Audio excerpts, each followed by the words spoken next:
मैं Shrimati Kalpana Arora, associate professor SPC GCA.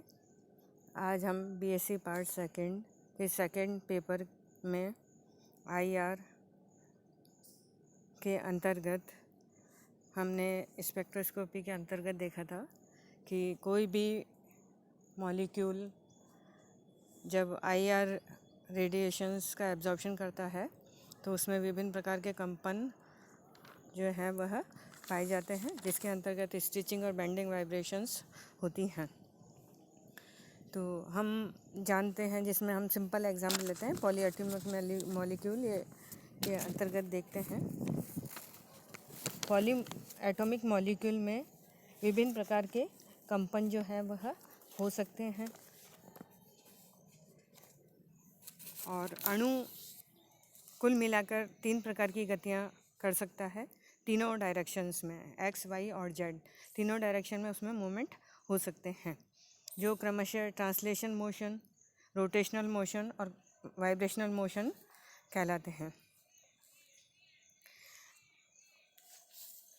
Polyatomic molecule भी अगर लीनियर मॉलिक्यूल है, जिसमें हम एग्जांपल लेते हैं CO2, एक simple example CO2, other example is CS2 जो कि लीनियर मॉलिक्यूल है। उसके लिए हम देखते हैं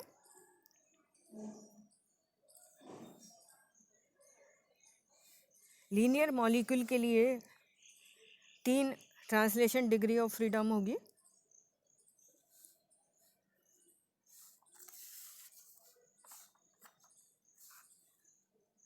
दो रोटेशनल डिग्री ऑफ फ्रीडम होगी। Rest 3n-5 vibrational degree of motions होती हैं। 3n जो है वह टोटल मॉलिक्यूल की डिग्री ऑफ फ्रीडम होता है, जो वाइब्रेशनल डिग्री ऑफ फ्रीडम के नाम से जाना जाता है।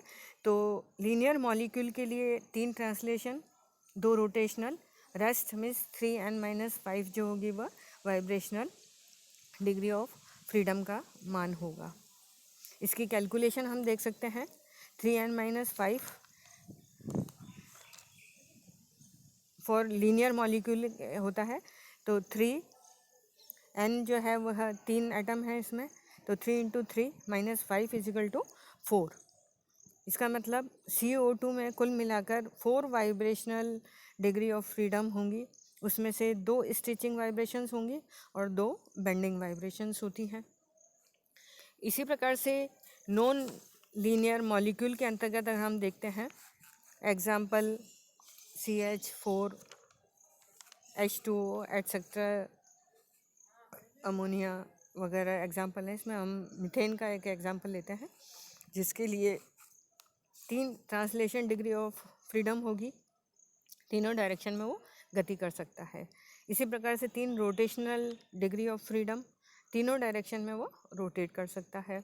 रेस्ट बची आपकी 3n-6 जो होगी वह उसकी वाइब्रेशनल डिग्री ऑफ फ्रीडम होगी।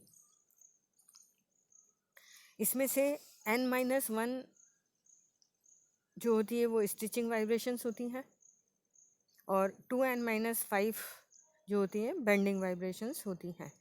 तो n-1 जिसमें हम देखते हैं CH4 एग्जाम्पल लिया हमने, जिसमें 5 एटम हैं, तो n = 5, तो 5 - 1 = 4 मीन्स 4 स्टिचिंग वाइब्रेशंस होंगी और 2n-5 जो है वो बेंडिंग वाइब्रेशंस होंगी। तो 2 × 5 - 5 = 5 बेंडिंग वाइब्रेशंस पाई जाती हैं। जैसा कि हम जानते हैं, बेंडिंग वाइब्रेशन के लिए हमको कम एनर्जी की आवश्यकता होती है, मीन्स वेवलेंथ जो है वो ज़्यादा होगी और वेव नंबर भी कम होगा, क्योंकि एनर्जी और वेव नंबर जो है प्रोपोर्शनल होते हैं और वेवलेंथ जो है वो इनवर्सली प्रोपोर्शनल होती है। इसी प्रकार से स्टिचिंग वाइब्रेशन के लिए हमको अधिक एनर्जी की आवश्यकता होगी या higher wave number, higher frequency की आवश्यकता होगी और उसका वेवलेंथ जो है वो कम होता है। तो स्टिचिंग वाइब्रेशंस के लिए हम देखते हैं कि उसके लिए जो मैक्सिमा प्राप्त होती है वह किन किन बातों पर निर्भर करती है या कौन कौन से ऐसे फैक्टर हैं जो स्टिचिंग वाइब्रेशन की फ्रीक्वेंसी को प्रभावित करते हैं, ये हम नेक्स्ट लेक्चर में पढ़ेंगे। Thank you.